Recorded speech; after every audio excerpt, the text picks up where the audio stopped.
नमस्कार दर्शकों, मैं दिया शर्मा। स्वागत है आपका एचपीएन न्यूज में। और आज हमारे साथ मौजूद है हेल्प टीएम फाउंडेशन के संस्थापक इंद्रजीत सिंह। सबसे पहले तो सर मैं आपको धन्यवाद करना चाहूंगी कि आपने अपना कीमती समय में दिया। मैं चाहूंगी कि आप हमारे दर्शकों को अपने बारे में बताएं। नमस्कार, मेरा नाम इंद्रजीत सिंह है और मैं हेल्प टीम फाउंडेशन का संस्थापक हूँ। तो फाउंडेशन काफ़ी है मात्रा में, काफ़ी लोग हेल्प कर रहे हैं और हेल्प का माध्यम फाउंडेशंस के माध्यम से लोगों तक पहुँच रहे हैं और हर तरीके से मदद कर रहे हैं। कोई चिकित्सा में मदद कर रहा है, तो कोई एजुकेशन में मदद कर रहा है, कोई जानवरों के लिए मदद कर रहा है, तो सब अपने तरीके से मदद कर रहे हैं। सर अभी आप किस चीज का आपका चल रहा है? बेसिकली हमारे देश में कहीं न कहीं एजुकेशन का जो गरीब बच्चे हैं उनको एजुकेशन प्रॉपर वे में नहीं मिल पाता है। अब बहुत सारी फाउंडेशन हैं जो गरीब बच्चों के लिए एजुकेशन का काम कर रही है। अब वो एजुकेशन का तो काम कर रहे हैं, लेकिन प्रॉपर उनको मान के चलिए 1 साल 6 महीने का एजुकेशन का उनको दिया, उन्होंने क्लासेस वगैरह दी।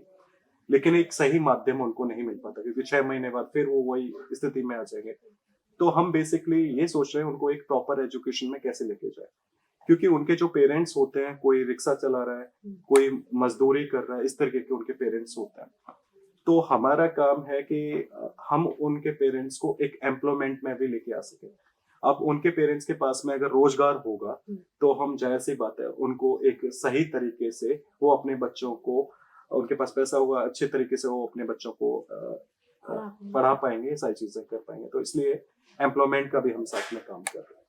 तो जी। अभी फिलहाल आपका शिक्षा का बहुत ज्यादा है, तो एजुकेशन की साइड आपका बहुत ज्यादा बढ़ जी, रहा हम है। शिक्षा में अपने तरीके से बहुत ज़्यादा सहयोग कर रहे हैं देश में, क्योंकि मान के चलिए अब एक रोड पर कोई बच्चा भीख माँग रहा है, अब उसको इज़िली भीख मिल भी रहा है। बहुत से बड़े लोग भी हैं जो भीख माँग रहे हैं और इज़िली उनको मिल जाता है। लेकिन ये हमारे लिए बहुत बड़ी सोचने की बात है, क्योंकि मान के चलिए किसी को इज़िली कोई चीज़ अवेलेबल हो जा रही है, मिल जा रही है, तो वो उसका यूज़ करने का उसको पता नहीं कैसे करना है, वो गलत तरीके से भी उसको यूज़ कर रहा है। तो हमारा लोगों से है कि आप लोगों को भीख मत दो, उनको रोजगार दो। अगर आप उनको रोजगार नहीं दे सकते, तो आप हमसे संपर्क करो, हम उनको रोजगार देंगे।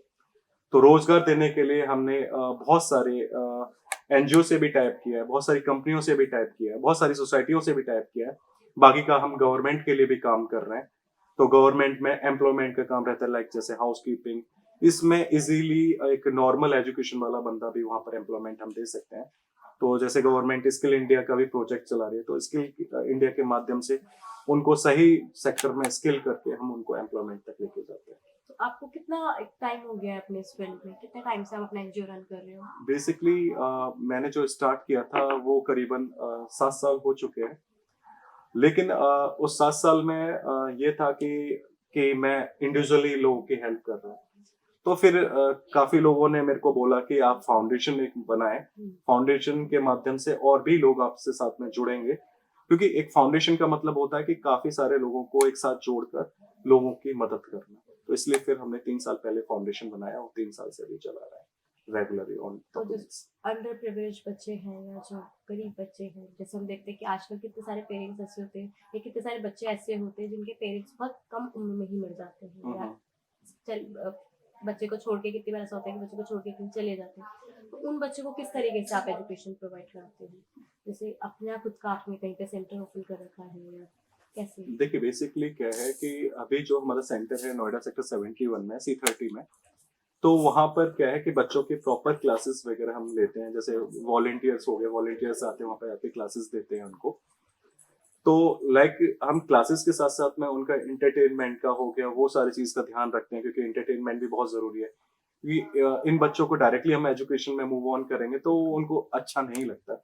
तो हम खेल के माध्यम से उनको लेके आते हैं, उनको थोड़ा इन्वॉल्वमेंट करते हैं अपने साथ में, और उनका लाइक खाने पीने में भी उनके जो इंटरेस्ट रहते हैं उनको ध्यान में रखते हुए उनको भी पूरा करने की कोशिश करते हैं। तो एक तरीके से एक फैमिली की तरह उनको अपने फैमिली में ढालने की कोशिश करते हैं। तो जब वो फैमिली में हमारे में ढल जाते हैं, तो फिर उनको धीरे धीरे लगन होती है सीखने की। और वो बहुत, मैं रियलिटी आपको बताऊं तो हमारे पास में इस तरीके से बच्चे हैं जिन्होंने कभी एजुकेशन नहीं लिया था, और अब वो एजुकेशन ले रहे हैं। तो आप सेकंड क्लास या थर्ड क्लास के बच्चे को भी लेके आएंगे तो वो उनको बीट कर देंगे, लाइक मैथमेटिक्स में, इंग्लिश में। और वो कम्युनिकेशन भी स्किल उनका बहुत अच्छा सुधरा है। और धीरे धीरे हमने उनको बताया, इन्वायरमेंट के बारे में, बहुत सारी चीजों के बारे में, तो वो चीजों पे ध्यान देते हैं। गंदगी के बारे में, जैसे अब बच्चे हैं गंदगी किधर भी फेंक देते हैं, तो धीरे धीरे वो चीजों को सीख रहे हैं ना, तो सीखने के बाद में उसको अपने ऊपर अप्लाई भी कर रहे हैं और उसको कर रहे हैं सही तरीके से। सर इसके अलावा भी और कुछ आपका रहता है या सिर्फ इसी में रहता है, सिर्फ एजुकेशन में रहता है या और भी कुछ है? देखिए एजुकेशन के साथ साथ में जो किसान है, हम किसानों के लिए भी सोच रहे हैं। तो आज के वक्त में क्या है कि हमारा देश का जो किसान है वो रीढ़ की हड्डी है। जब तक हमारा देश का किसान मजबूत नहीं रहेगा, हमारा देश कभी विकसित नहीं हो सकता, विकास नहीं कर सकता। अब मोस्टली क्या रहता है कि किसान के बच्चे ही यहाँ पर शहर के अंदर नौकरी देखने के लिए आते हैं, है ना। अब नौकरी उनको मिल नहीं पाती इसीलिए, अब वो जाते हैं कॉल सेंटर में जॉब करने के लिए। कॉल सेंटर में जाएंगे, 12-13 हजार रुपए की नौकरी उनको मिलती है। अब 12-13 हजार में तो वो सर्वाइव नहीं कर पाएंगे। अब वो लोग क्या करते हैं, एक टाइम खाते हैं, एक टाइम बिना खाए सोते हैं, क्योंकि उनको घर पे भी भेजना है। क्योंकि बहुत जो किसान का बच्चा रहता है ना, वो अपने माता पिता से बड़ा जुड़ा होता है। उनको ये लगता है कि जी नहीं, मेरे को अपने घर पे भी पैसे भेजने हैं। सर क्योंकि उन्होंने देखा होता है ना अपने माता पिता को वो काम स्ट्रगल करते हुए सारी चीजें करते हो, क्योंकि खेती इतना आसान चीज नहीं है जो शहर के बच्चों को और शहर के लोगों को लगता है कि अन्न तो ऐसे ही उपज आता है। वैल्यू नहीं है उनके लिए, एक लाइक अन्न की भी वैल्यू नहीं है, थोड़ा गिर भी गया उसकी वैल्यू नहीं है। एक दाना दाना किसान उगाता है, उसको कितना उसको टाइम लगता है लोगों को नहीं पता है। उसी की वैल्यू को नजर रखते हुए अब यहाँ पे जो शहर में लोग रह रहे हैं या फिर जो बच्चे यहाँ गांव के शहर में आते हैं, उनको सही तरीके से खाना भी नहीं मिल पाता। जिनके फादर किसानी कर रहे हैं और उनको भी नहीं खाना मिल पाता, तो हम लोगों ने एक तो ये स्टार्ट किया है, हर शहर के अंदर हम छोटा छोटा स्टॉल स्टार्ट कर रहे हैं, जिसमें हम उनको, क्योंकि हमने पहले ही बोला कि हम भिखारी मुक्त भारत की पहल पे काम कर रहे हैं, तो हमने एक छोटा सा अमाउंट रखा है, जैसे लाइक 20 रुपए 30 रुपए इस तरीके से रखा है, जिसमें उनको हम अनलिमिटेड खाना दे रहे हैं। जैसे 4-5 रोटी हो गई, चावल हो गए, दाल हो गई, इस तरीके का हम हर जगह स्टोर इस तरीके से स्टार्ट कर रहे हैं, लाइक जो रेडी बोलते हैं। इसमें एक तो जो गरीब वर्ग का जो है बंदा, जिनके बच्चों को हम पढ़ाने का काम कर रहे हैं, उनके पास में एम्प्लॉयमेंट नहीं है, उनको हम यहाँ पर लेके आ रहे हैं, जिससे उनको एम्प्लॉयमेंट मिल सके। तो उनको एक रेडी खुलवा के दे देते हैं, वो वहां पर उनको एक तो उसको रेडी का काम मिल गया, और दूसरा हम गांव में प्रधान जो रहते हैं उनसे संपर्क करके उनसे अनाज लेके उनका यहाँ पर खाना वगैरह तैयार करके वो स्टोर में पहुंचा रहे हैं। तो यहाँ पे भी लोगों को जो जिनको जरूरतमंद है, जिनको खाना नसीब नहीं हो पाता है, बहुत से ऐसे लोग हैं जो नहीं मिल पाता है, तो वो उनको खाना भी मुहैया हो सके। तो इस तरीके से हम किसानों के लिए भी कर रहे हैं। इसके अलावा जैसे कितनी बार ऐसा होता है, जो अगर सर किसान के जो बच्चे होते हैं उन्हीं के लिए बात की जा रही है, कि कितनी बार ऐसा होता है कि उनके पास इतना भी अमाउंट नहीं होता कि वो किसी पीजी में रह ले, तो वो क्या करते हैं कि वो शेयरिंग जो आजकल चल रहे हैं तो वो उसमें रहते हैं। तो उस टाइम पे भी उन्हें काफी सारी चीजें फेस करनी पड़ती है, जैसे ऐसे बच्चों को काफी ज्यादा डिप्रेशन फेस करना पड़ता है, स्ट्रेस फेस करना पड़ता है, तो उस पर भी आपका कुछ काम रहता है? देखिए सबसे पहले चीज है खान पीन। अब हम लोगों का खान, देखो जो हमारे हमसे थोड़ा आगे चल के देखें तो जो हमारे पिछले लोग थे वो बहुत अच्छे रहते थे, उनको कोई टेंशन नहीं, कोई परेशानी नहीं है। लेकिन आज के बच्चे छोटी छोटी चीजों को लेके सोचने लग जाते हैं। जैसे मान के चलो, अब किसी ने उसके फ्रेंड ने फोन खरीदा, अब उनको फोन खरीद लिया, उनको ये लगेगा यार मेरे को भी फोन लेना है। अब फोन लेने के लिए उसके पास में पर्याप्त मात्रा में धन नहीं है। अब वो क्या करेगा कि जो सैलरी आ रही है, अब वो बैंक से इजीली लोन मिल जाते हैं, आजकल हर बैंक इजीली लोन दे देती है, तो वो क्या करते हैं, लोन लिया उन्होंने और उस लोन से एक मोबाइल उन्होंने परचेज कर लिया। अब लेने में तो उनको आसान लगा कि इजीली बैंक ने लोन दे दिया, अब लोन देना भी तो है। अब लोन देना है तो अब उसमें उनको टेंशन। बहुत से लोग तो मैंने इस तरीके से देखे वो गलत चीजों में भी पड़ जा रहे हैं कि यार उनको देना है पैसा, उनको देना है, वापस करना है बैंक को। अगर बैंक को वापस नहीं करेंगे तो बैंक उनका लाइक स्कोर, क्रेडिट स्कोर वगैरह जो है खराब हो जाता है। तो इस तरीके से छोटी छोटी चीजों पे भी डिप्रेशन में लग जाते हैं बच्चे। और बहुत से बच्चे तो ऐसे भी हैं जो मोस्टली पेरेंट्स के पास बैठना पसंद नहीं कर रहे हैं। हाँ। अब वो पेरेंट्स से बात करना पसंद नहीं कर रहे हैं, वो हर वक्त फोन में ही घुसे रहते हैं, है ना। अब दोस्त यहाँ पास के नहीं बना के मीलों दूर के दोस्त बना रहे हैं, है ना। अब वो मीलों दूर का दोस्त तो उसकी प्रॉब्लम को सॉल्व करने नहीं आएगा, फोन पे क्या ही सॉल्व करेगा।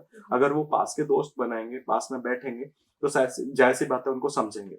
अब पेरेंट्स के पास में भी क्या रहता है, बच्चे जाएंगे पेरेंट्स के पास बैठेंगे, पेरेंट्स इधर बैठे हुए हैं, फोन अपना स्क्रॉल कर रहे हैं, चला रहे हैं। अब उससे क्या हो रहा है, उससे पेरेंट्स भी आजकल ऐसे हो गए हैं कि बच्चे ध्यान नहीं दे रहे, वो पेरेंट्स भी आजकल फोन इस तरीके से बातें चले, तो कहीं ना कहीं ये फोन, ये सारी चीजें हमारे मस्तिष्क को, हमारी चीजों को खराब कर रहा है, क्योंकि रेडिएशन होते हैं फोन में, ज्यादातर हम फोन में घुसे रहते हैं, तो उससे कहीं ना कहीं हमारे शरीर पे भी अफेक्ट पड़ता है। तो जितना ज्यादा हो सके हमें फोन को अवॉइड करना चाहिए और हमें नेचर के प्रति थोड़ा बाहर निकलना चाहिए, सुबह मॉर्निंग वॉक पे जाना चाहिए, सारी चीजें हमें करेंगे तो जैसी बात है, डिप्रेशन जैसी शिकायत बहुत कम होगी।